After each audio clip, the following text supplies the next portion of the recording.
Here's some bad news for you. Cases of the common cold are on the rise this summer compared to recent years. NBC News senior medical correspondent John Torres takes a look at what's behind that upsetting rise. The temperatures might be soaring, but for many Americans, that hasn't stopped the cold. The common cold, that is. It's the worst cold that I have gotten.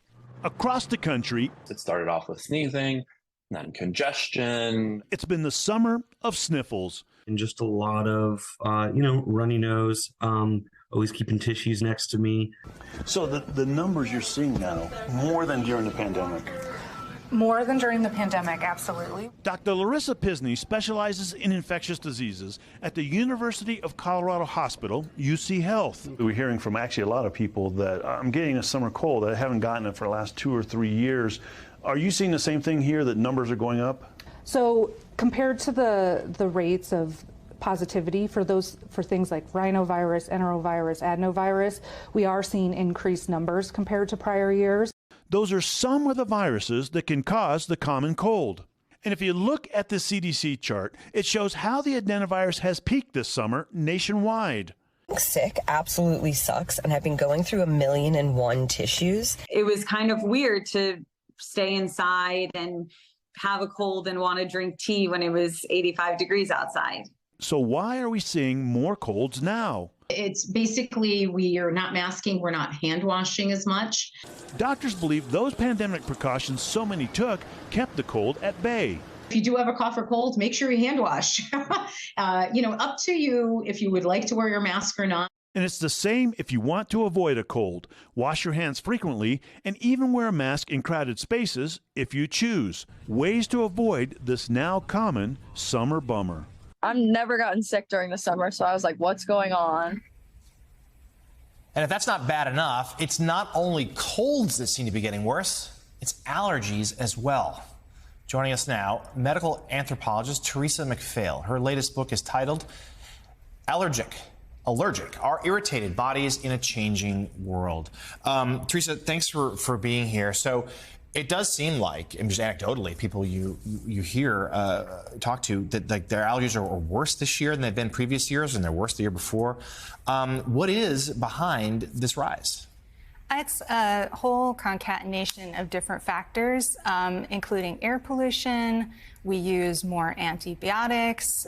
We've changed our eating habits. So it's really that we're changing everything around us. And so our immune systems, which are really, really old, are having trouble keeping up with all the changes. Now, you mentioned in the tease a moment ago, this idea that even hygiene might be playing a role. What do you mean by that? Yeah, so if you think about it, I mean, thankfully, none of us have TB or cholera. And so we're just cleaner as a rule. So sanitation got better, we're more clean, we use more antiseptic products. But the problem is some of those bacteria and some of those viruses are actually helpful to us, and we need them around us, and they help train our immune system. So without them, our immune systems are a little bit like a toddler that doesn't have anything to do, and they'll find something to do. And what they're finding to do is pollen and dust mites. So rather, if the advice here is to be less hygienic, let me just apologize in advance for being next to you. Well, I was getting ready to ask you that. You're not suggesting that we shower or bathe less. I have two questions. That, before I distance myself from Jonathan. And secondly, does different allergies happen at different stages in life? Like, if you're younger, could you get an allergy? Older, if you're older, do you lose allergies? Let me know where those stages go. It used to be pretty standard that if you didn't have an allergy as a child, you wouldn't have one later in life. But we've been seeing a lot more of what's called adult onset allergies. So it's perfectly possible to develop an allergy in your 40s, 50s, 60s. So we have been seeing more of them. And should we all be showering less? Probably, just because we're disrupting the skin microbiome. So we have trillions of bacteria. 90 degrees outside. Don't tell people that. I know, it's terrible to say that right now. But as a rule, yeah, we're just doing too much to try to get rid of all the bacteria and viruses. And it turns out less is more. Teresa, this is Susan Page. So first of all, the title, the job of medical anthropologist sounds really cool. Definitely would like to see that on What's My Line to see if people can guess what it is that you do. You know, we've seen all these reports today and for months and years about changes in weather, flooding in Vermont and these record temperatures in Arizona tied to climate change. Has this been a factor in this rise in allergies? Absolutely. So climate change has been just devastating for allergy sufferers.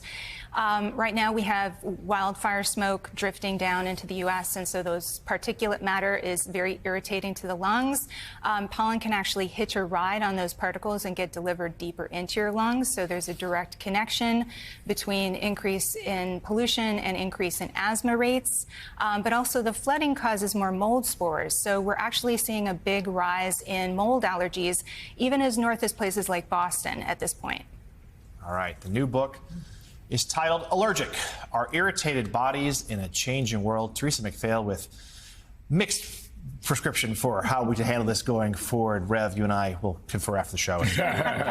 Still ahead here.